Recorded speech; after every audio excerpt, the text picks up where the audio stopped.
había dicho Murilo, nosotros desde los jóvenes venimos predicando Romanos desde versículo por versículo y en esta ocasión vamos o llegamos a Romanos capítulo 14. Pero dando un breve contexto de la carta, Romanos habla acerca de nuestra condición delante de Dios, de que todos estamos bajo pecado y que estamos condenados. Pero luego habla de que a través de Cristo podemos ser justificados, que se refiere como la justificación por medio de la fe en Él. Luego la carta habla acerca de vivir esa vida cristiana y la lucha del cristiano contra el pecado y cómo es la vida del creyente ahora que el Espíritu Santo vive en él. Y después habla un poquito más sobre cómo Dios obra en la salvación y cómo Él es soberano sobre toda su creación. Pero a partir del capítulo 12 vemos que en base al Evangelio, en base a lo que Dios hace en el ser humano, Dios espera que el creyente pueda vivir esa vida práctica. Y es porque Dios obra primero en la persona. Entonces a partir del capítulo 12 hasta terminando el 16, vemos cómo debe vivir el cristiano. Y ahora vamos a tocar Romanos 14, donde vamos a ver que hay un breve conflicto en la iglesia de los cristianos en Roma. Así que los invito a que vayan conmigo a Romanos 14, versículo 1 al 6.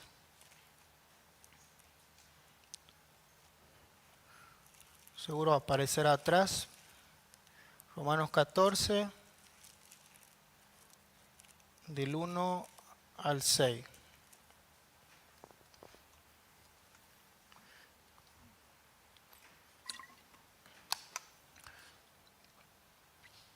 Que dice lo siguiente: recibid al débil en la fe, pero no para contender sobre opiniones, porque uno cree que se ha de comer de todo, otro que es débil come legumbres.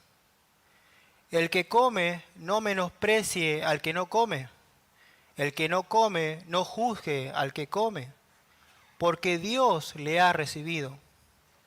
¿Tú quién eres que juzgas al criado ajeno? Para su propio Señor está en pie o cae, pero estará firme, porque poderoso es el Señor para hacerle estar en pie o hacerle estar firme. Uno hace diferencia entre día y día, otro juzga iguales todos los días. Cada uno esté plenamente convencido en su propia mente. El que hace caso del día, lo hace para el Señor. Y el que no hace caso del día, para el Señor no lo hace. El que come, para el Señor come, porque da gracias a Dios. Y el que no come, para el Señor no come y da gracias a Dios. Hacemos una breve oración. Señor, te pedimos en esta mañana que nos estés hablando a través de tu santa palabra y que a través del Espíritu Santo podamos comprender lo que quieras hablarnos. Ilumínanos, Señor, y que podamos vivir y aplicar esto a nuestras vidas que tú conoces bien. En nombre de Jesús, amén. Como habrán notado, el texto habla acerca del débil y el fuerte en la fe. Y habla acerca de la comida y de guardar ciertos días. Y aquí había una diversidad de convicciones o opiniones entre cristianos dentro de la iglesia en Roma. Y dando un poquito de contexto, la iglesia se caracterizaba por tener dos grupos, los judíos y los no judíos. Los judíos venían de guardar del Antiguo Testamento, entre eso era no comer ciertas clases de alimentos, como por ejemplo no comer cerdo. Pero muchos de estos judíos habían creído en Cristo, pero seguían guardando esto. Pero también Roma se caracterizaba por ser un lugar donde se adoraban muchos dioses y se sacrificaban animales a través de los sacerdotes paganos. Y luego esa carne se vendía en la carnicería. Y habían cristianos que compraban esa carne y para ellos no había problema, pero para otros su conciencia, su convicción no los dejaba tranquilos y no comían carne. Entonces había como el débil y el fuerte en este sentido, pero también acerca del día. Algunos decían, no, hay que seguir guardando estos días y otros, no, ya somos libres. Es decir, que el fuerte en la fe era aquel que tenía como un conocimiento más maduro acerca de su libertad en Cristo y lo que eso implicaba. En cambio el débil aún luchaba con ciertas cosas que no le impedía ver o disfrutar toda esa libertad, pero lo que él hacía lo hacía para agradar al Señor, tanto como el fuerte. Ahora, estos son temas, comida y guardar los días, que para la época, en aquel tiempo, eran tema de discusión. Que para nuestra época, para nuestro tiempo, no lo es. En general no lo es. Pero para ellos sí lo era. Ahora el problema esto es que no son temas que no hay en la Biblia como una legislación o un mandato específico que se deba hacer. El que se comía de todo, sabía que en Cristo ya era otra cosa, que en Cristo se podía comer de todo. Entonces, nosotros le podemos llamar esto como que son temas de conciencia, es decir, que cada uno debe estar convencido. Lo que Pablo está diciendo es que cada uno debería estar convencido de lo que cree, que está bien o está mal, pero que eso no debe agredir o trasladarse hacia el otro, de querer convencer al otro. Nosotros como cristianos tenemos que tener algo en común, o cosas que son fundamentales tener en común. Hay mandatos explícitos en la Biblia que todos tenemos que estar de acuerdo y que nuestra opinión no debería ser muy importante. Por ejemplo, Dios dice, no matarás, no hurtarás. La Biblia prohíbe la inmoralidad sexual, tanto dentro como fuera del matrimonio. Son temas que son claros en la Biblia y que todos deberíamos estar de acuerdo como cristianos. También hay otros temas, como por ejemplo la divinidad de Jesús. Creer que toda la Biblia es la palabra de Dios. Son temas que todos deberíamos estar de acuerdo como iglesia. Pero hay otros temas que no son esenciales, pero que se pueden volver esenciales al causar problemas en la iglesia. El gran problema de la iglesia en Roma era que se podía generar una división, además de las peleas, generar la división por temas que no son esenciales y son cosas de opinión de cada uno. Y voy a nombrar algunos temas de conciencia que para nuestro contexto, para nuestra época, son de mucho debate y que cada uno de ustedes, quizá la mayoría, pueda tener su convicción sobre ese tema o su postura. Y, por ejemplo, algunas preguntas es, bueno, ¿un cristiano puede celebrar o debe celebrar la Navidad y armar el arbolito, ya que Jesús no nació en esa fecha?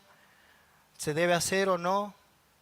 ¿Un cristiano debe ir al cine o debe consumir plataformas digitales donde están las películas, series? ¿Un cristiano puede tomar alcohol? ¿Un cristiano se puede tatuar o usar aritos, un hombre? ¿El culto en la iglesia tiene que ser con o sin batería? ¿O se debe cantar himnos o hay que poner música más nueva? ¿Puede un cristiano bailar música secular, donde la letra no es tan mala? ¿Puede un cristiano bailar. Y así puedo nombrar muchos temas que hoy en día son temas no esenciales. Pero yo sé que cada uno, o la mayoría, tiene una opinión sobre esto, que para nosotros es importante tener esta convicción. En la iglesia en Roma, cada uno tenía su convicción acerca si se debía comer o no. Lo que el autor Pablo ataca en este texto es la actitud ante aquel que piensa diferente sobre temas no esenciales. Y el versículo 14, el versículo 1 dice: recibid al débil en la fe. El débil en la fe era un cristiano, era un creyente. Y Pablo no dice sáquenlo de la iglesia, no, recíbanlo, porque es hermano de ustedes, es familia de la fe, igual que ustedes. El débil en la fe era un vegetariano, no comían carne. Pablo no les dice a los fuertes: miren, díganle a los débiles que se vayan allá y formen una iglesia donde estén todos los vegetarianos. No, reciban al débil en la fe, recíbanlo. Pero con una condición, pero no para contender sobre opiniones. Es decir, no lo recibas para, che, ahora sí, vení, hablemos. Mira, veamos la Biblia, ¿qué dice? Yo tratando de convencer al otro sobre temas que no son esenciales. Es decir, recibir al otro es respetar la convicción del otro sobre temas no esenciales. Lo voy a repetir todo el tiempo, pero es importante. Como dije, hay cosas que la Biblia es clara y no se debe discutir. Y si se discute, bueno, en la Biblia está. Pero hay temas que no son tan claros en la Biblia y que cada uno puede tener su convicción a través de su conciencia, pero también quizás puede citar algunos textos, pero muchas veces son textos sacados fuera de contexto. Entonces, lo que nos llama el autor es a la unidad como iglesia. Y yo estoy seguro que cada uno acá tiene sus convicciones, quizás políticas, o quizás lo que le gusta del fútbol, quizás va más para tal, va más para tal equipo, y quizás aquel es el del equipo contrario, pero no es hacerlo a distancia, ¿no? Sino recibirlo, porque somos una familia, somos hermanos. Cuando viene un familiar a la casa, ustedes lo reciben, yo lo recibo, pero con alegría, porque mira, acá está, vení, pasemos, tomemos unos mates, diríamos en mi contexto. Y acá el versículo 2 empieza a hablar un poquito más de esto, que dice, porque uno cree que se ha de comer de todo. O sea, los fuertes en la fe creían que se podía comer de todo. Chévere, pero había un problema, que los fuertes en la fe, al ser conscientes de esa libertad en Cristo, eran débiles a la vez. ¿Por qué? Porque menospreciaban al débil. Es decir, el fuerte en la fe tenía sus convicciones y disfrutaba de esa libertad delante del débil y lo provocaba y lo menospreciaba, lo hacía de menos. Y luego dice, otro que es débil come legumbres. Y como dije, el que come no menosprecie al que no come. Entonces había un problema, como en la prédica que se había dado anteriormente, el capítulo 13, es que se estaba fallando o se estaba dejando de cumplir la ley del amor sobre estos temas no esenciales. Y estaban descuidando el ser vestido de Jesús y estaban más proveyendo para los deseos de la carne, en los cuales el texto habla acerca de contiendas. Y luego, entonces, pensemos un poco, el fuerte menospreciaba al débil por su convicción débil sobre ciertos temas, en este caso la comida, la carne. Pero el débil juzgaba al que come. Es decir, el débil decía, no, yo no voy a comer esto porque es sacrificio a los ídolos. No, estos son animales impuros. No lo voy a hacer. Yo estoy espiritualmente mucho mejor. Tú que comes cosas paganas, carne que fue sacrificada a los ídolos. Entonces el débil juzgaba al fuerte, lo condenaba sobre estos temas no esenciales. Pero acá, como habíamos leído Efesios, y dice, no menosprecie y no juzgue porque Dios le ha recibido. Y esto es muy importante. Cuando una persona cree en Cristo como Señor y Salvador, es parte y forma a ser hijo de Dios. Mas todos los que creen en su nombre le dio potestad de ser hechos hijos de Dios. Y acá dice que Dios le ha recibido, es decir, Dios ha recibido tanto al débil como al fuerte por medio de Jesucristo.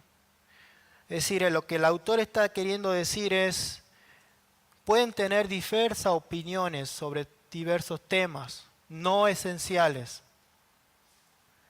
pero Dios ha recibido a ambos.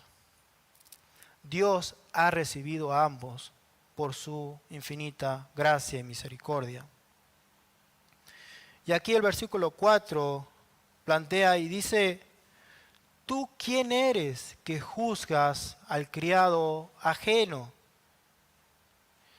Es decir, esto se le dice al débil.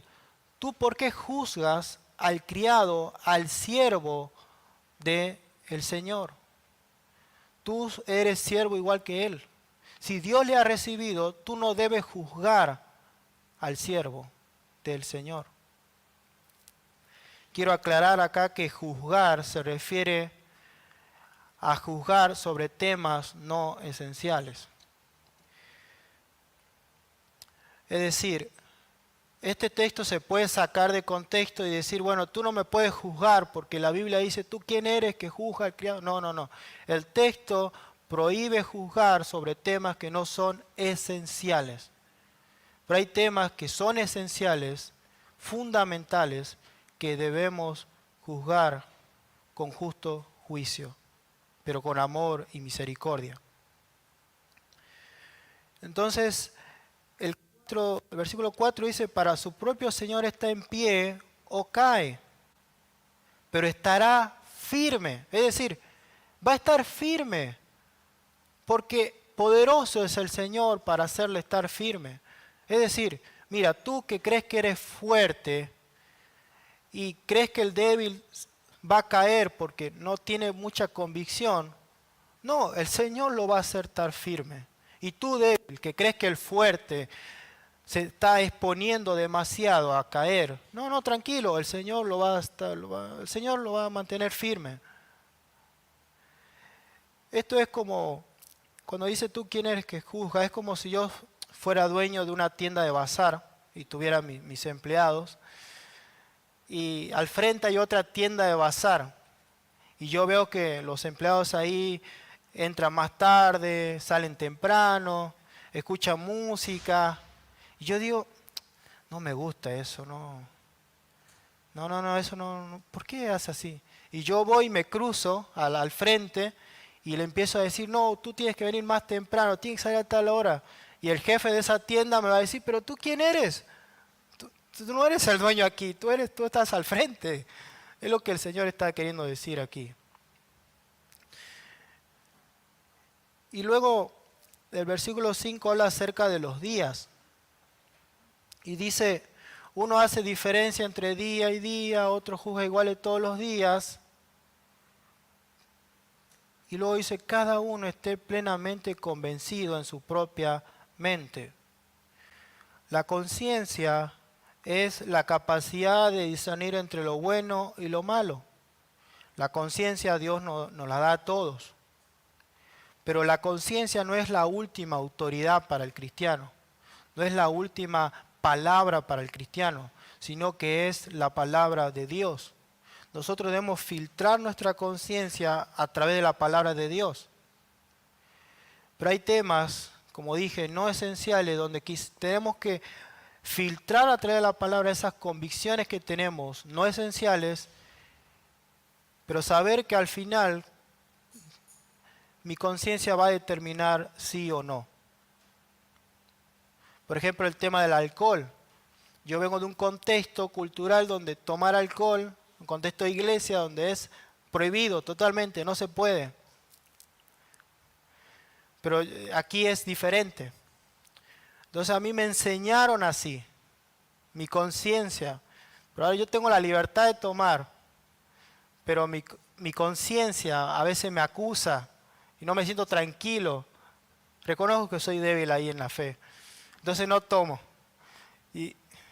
Pero bueno, el Señor a veces pasa que tengo un amigo que él tiene esa libertad, disfruta esa libertad, o le gusta tomar buenos vinos, y a veces las primeras veces que lo conocí luchaba, porque no, ¿cómo puede ser este? Mirá, no es cristiano, no, era más cristiano que yo, pero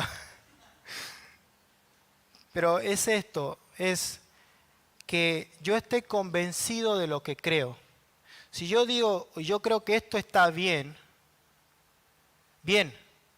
que lo pueda filtrar con la Biblia y llegar a una conclusión, pero que no sea por una moda, que no sea porque otro piensa que es así.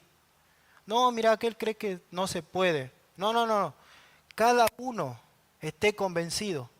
O sea, tú tienes que estar convencido en base a tu conciencia y a la palabra de Dios. O sea, no dejes que otro te deje llevar por la moda. Entonces, es estar convencido, pero también es no querer imponer mi convicción a los demás. Tristemente, muchas veces las divisiones dentro de las iglesias surgen por temas no esenciales, porque no sabemos separar lo esencial, lo primordial de lo no esencial. Y a veces lo no esencial se termina convirtiendo en algo esencial. Cuando uno quiere violar la conciencia del otro, imponiendo mis convicciones sobre ciertos temas no esenciales, estoy faltando o fallando a la ley del amor. Y no es solamente eso. El problema de la iglesia en Roma no era solamente esto, sino el evangelio, la unidad, la gloria de Cristo. Y luego el 6 es muy interesante porque dice, bueno, el que hace caso del día lo hace para el Señor, y el que no hace caso del día para el Señor no lo hace. El que come para el Señor come porque da gracias a Dios, y el que no come para el Señor no come y da gracias a Dios. Es decir, ya sea que comas o no carne, guardes o no los días, si lo haces para el Señor, listo, al Señor le agrada eso. Ya está. Son temas no esenciales. Si tú crees que haciendo tal cosa agradas al Señor, Dios lo acepta. Si tú crees que no haciéndolo, también Dios lo acepta. Pero lo importante es la unidad como hermanos en la fe, como familias en la fe. Es muy fácil decir, bueno, que este lugar todos tengamos las mismas opiniones sobre temas no esenciales. Sería muy fácil. Pero lo que resalta aún más la gloria de Cristo, aún más el Evangelio, es cuando todos, a pesar de nuestras diversas opiniones o convicciones sobre temas no esenciales, estamos unidos en amor. Estamos unidos congregándonos, glorificando a Dios y amando al prójimo. Ahí hacemos más visible la gloria de Cristo. Por ejemplo, en el mundo del deporte, en lo que es el fútbol, para ser socio de un club, tú tienes que cumplir las reglas y todos tienen que estar de acuerdo con eso. La iglesia no es un club social. Cristo no forma clubes sociales. Cristo forma iglesias donde hay diversidad de todo tipo. Y eso resalta el poder de Cristo. Eso muestra el poder del Evangelio, que ya no hay barrera cultural, étnica, económica, social, etcétera. Y aún más, que no hay barrera entre temas que no son esenciales. Para terminar, luego en la siguiente prédica se hablará un poco más sobre esto de que al final cada uno es libre y dará cuenta a Dios de su libertad.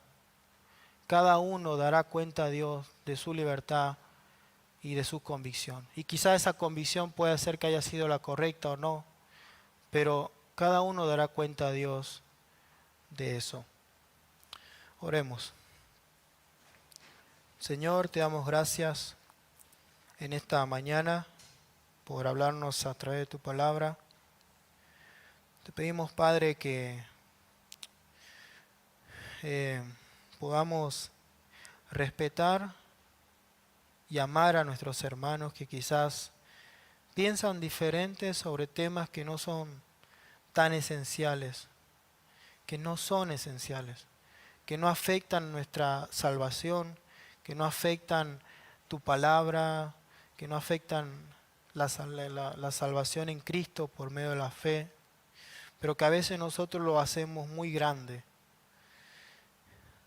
Señor, que podamos recordar que primero todos somos siervos tuyos, que tú nos has recibido, que tú nos llamas a renunciar y arrepentirnos de nuestros pecados y a vivir en santidad.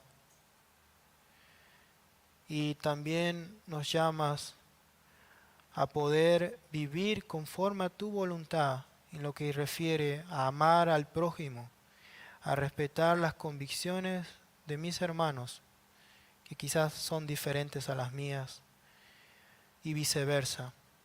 Amar al otro, amar como a mí mismo. Ayúdanos, Señor, a poder mantener la unidad aún en medio de la diversidad, sobre temas que no son tan esenciales. En el nombre de Jesús, amén.